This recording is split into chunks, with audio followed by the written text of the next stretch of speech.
Halo semuanya, kembali lagi di channel Raja Galba ya. Nah, hari ini saya ingin membahas tentang DC lapangan kredit pintar yang komen di video saya. Ya, komen di video YouTube saya. Oke, jadi kemarin itu saya upload video ini. Ya, judulnya DC pinjol masuk grup Raja Galbay dan spill fakta mencengangkan tentang DC dan pinjol ini. Saya upload 23 jam yang lalu. Gitu ya. Nah, ada DCKP yang komentar di sini di video ini ya. Langsung saja kita lihat ya. Nah, ini dia. Sudah saya sematkan komentarnya. Oke, langsung saja kita baca.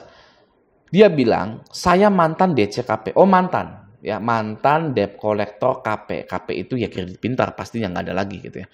Oke, lanjut. Udah, semua santai aja jika nggak bisa bayar. Semua pinjol itu ada asuransinya.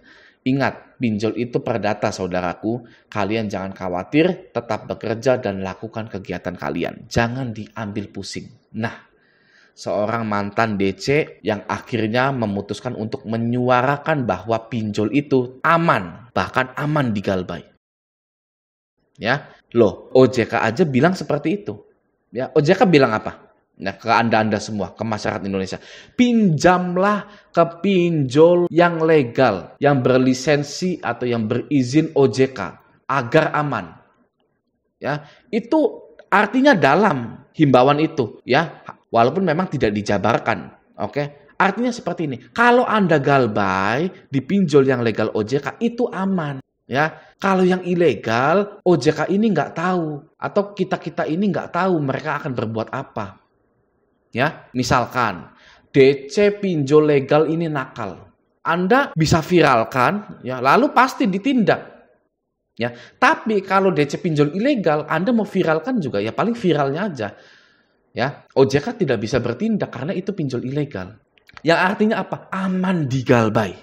Semua pinjol-pinjol legal OJK itu, ya, selaras dengan pernyataan dari mantan DCKP ini. Ya, semua santai aja jika nggak bisa bayar. Semua pinjol itu ada asuransinya. Ingat, pinjol itu perdata, saudaraku. Ya, ini combo sebenarnya ya. Sudah mah dikasih tahu ada asuransinya, ya. Lalu diingatkan bahwa pinjol itu perdata, bukan pidana. Seperti yang kita tahu, masyarakat Indonesia ini banyak yang menyangka bahwa hutang dipinjol itu bisa dipidana. Itu sampai sekarang masih banyak yang menganggap bahwa kalau nggak bisa bayar dipinjol itu pidana. Ya, nah lalu di sini ada komentar yang sangat menarik lagi. Nah, yang lebih keren lagi di sini ya. Saya mantan DC leasing atau remedial collection, 15 tahun di dunia leasing. Di leasing yang jelas-jelas ada jaminan aja susah buat nagih atau narik jaminannya, apalagi di pinjol yang nggak ada jaminan. Mau ditarik apanya? Kolor nasabah mau ditarik. Wak. Yang ada DC-nya masuk penjara kalau narik kolor nasabah. Ya, jadi slow aja yang Galbay karena keadaan ekonomi. Nah, ini akan saya jelaskan. Pinjol itu nggak ada jaminannya sama sekali. Ya, yang ada jaminannya juga nggak bisa ditarik, apalagi yang nggak ada jaminannya mau narik apa?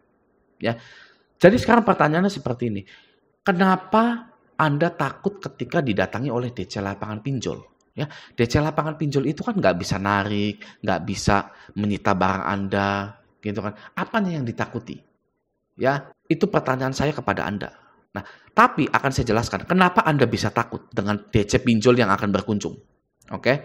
Masyarakat Indonesia itu takut oleh DC pinjol yang jelas-jelas tidak ada jaminannya tapi tetap berkunjung karena alasan DC pinjol diadakan itu tidak masuk akal. Ya, tidak masuk akal.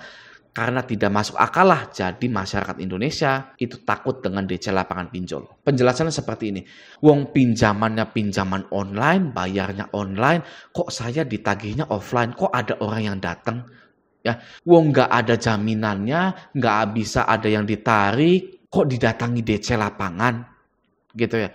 Nah itu, ya, maka dari itu masyarakat Indonesia ini menjadi takut karena kebingungan menjawab pertanyaan tersebut. Ya, kalau DC leasing, ya, orang sudah bisa nebak, wah, motor saya ini bakalan ditarik nih.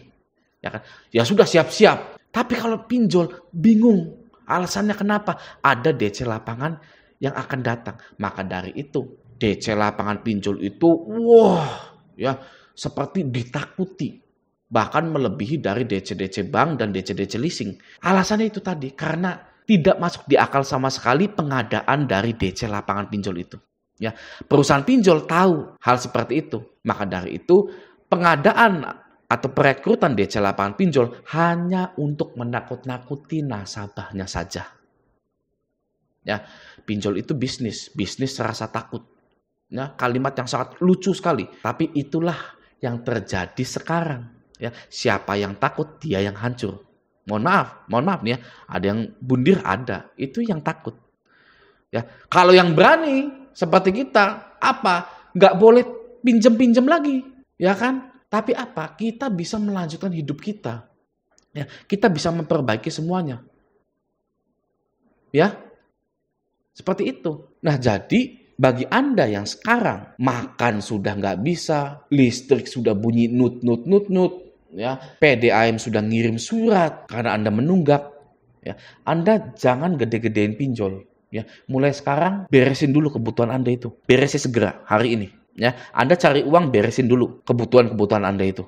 Ya, masalah Anda mau bayar pinjol, ya, itu kehendak Anda. Saya Raja Galbay cuman bilang galbaikan pinjol Anda. Kalau kehendak Anda membayar pinjol, saya bisa apa? Tapi di sini saya menyuarakan gagal bayar.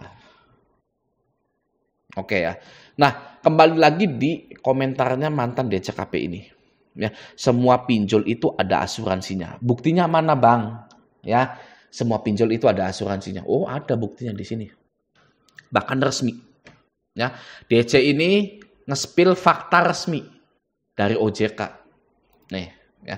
Ini adalah salinan surat edaran Otoritas Jasa Keuangan Republik Indonesia nomor 19 /SEOJK.06 tahun 2023 tentang penyelenggaraan layanan pendanaan bersama berbasis teknologi informasi. Oke, kita skip bagian begini-begininya, langsung saja kita cari tahu asuransi. Ya, tadi kata DCKP itu ada asuransinya. Nah, ini dia ya. Di bab berapa ini? 7, kalau nggak salah ya 7 ya. Fasilitas mitigasi resiko bagi pengguna. Langsung kita scroll ya ke bawah tentang asuransi. Nah, ini kan ada nih ya kalimat yang di stabilo kuning oleh sistemnya pembaca PDF ini, asuransi. Ini asuransi, ini asuransi, ini asuransi. Kita baca. Pengalihan resiko pendanaan. Nah, di sini akan saya jelaskan dulu. Pengalihan resiko pendanaan itu ketika ada nasabah yang galbay. Oke, pendanaan itu kan dari pinjol ke Anda. Pinjol itu mendanai Anda. Nah, ada resikonya, ada gagal bayar. Maka dari itu, resiko itu dialihkan. Ya, kalimatnya pengalihan resiko pendanaan sebagaimana dimaksud pada angka 1 huruf D. Angka 1 huruf D itu ini. Nih, ya ini angka 1 huruf D. Memfasilitasi pengalihan resiko pendanaan dan memfasilitasi pengalihan resiko atas objek jaminan jika ada objek jaminan. Oke, kita lanjut ke nomor 6. Pada angka 1 huruf D dapat dilakukan melalui mekanisme asuransi atau penjaminan. Jadi, ketika ada yang galbay, itu pinjol akan mengalihkan resiko galbay tersebut ke asuransi atau klaim asuransi kreditnya ketika ada nasabah yang galbay. Gitu ya, gitu. Sudah jelas di sini ya. Nomor 6, nomor 7 sama. Isinya itu semua. Nomor 7 nih ya, dalam melakukan pengalihan resiko pendanaan sebagaimana dimaksud pada angka 6, penyelenggara dapat bekerja sama dengan perusahaan asuransi atau perusahaan penjaminan yang memiliki izin usaha dari Otoritas Jasa Keuangan sesuai dengan ketentuan perundang-undangan. Yaitu itu tadi. Gitu ya. Jadi DCKP pun mengetahui sebenarnya bahwa pinjol itu ada asuransinya. Ya. Di sini banyak yang berterima kasih atas pernyataan dari mantan DCKP tersebut gitu ya. Makasih infonya kakak gitu ya. Baru tadi sore diapelin KP, cuma nitip suratnya soalnya saya nggak di rumah. Ya, lalu sehat-sehat buat lu bang gitu ya. Lu galbay pinjol ilegal juga nggak bang gitu ya. Lalu sehat-sehat and makasih bang supportnya gitu ya. Amin, makasih doanya gitu kan. Terima kasih kakak infonya gitu kan. Gitu ya, terkadang kita perlu pernyataan dari orang yang sudah ada di perusahaan pinjol tersebut. Nah, ini hari ini saya share, saya bagikan orang yang pernah berpengalaman di dunia pinjol tersebut. Gitu. Oke ya, nah semoga video ini bermanfaat. Sampai jumpa di video selanjutnya.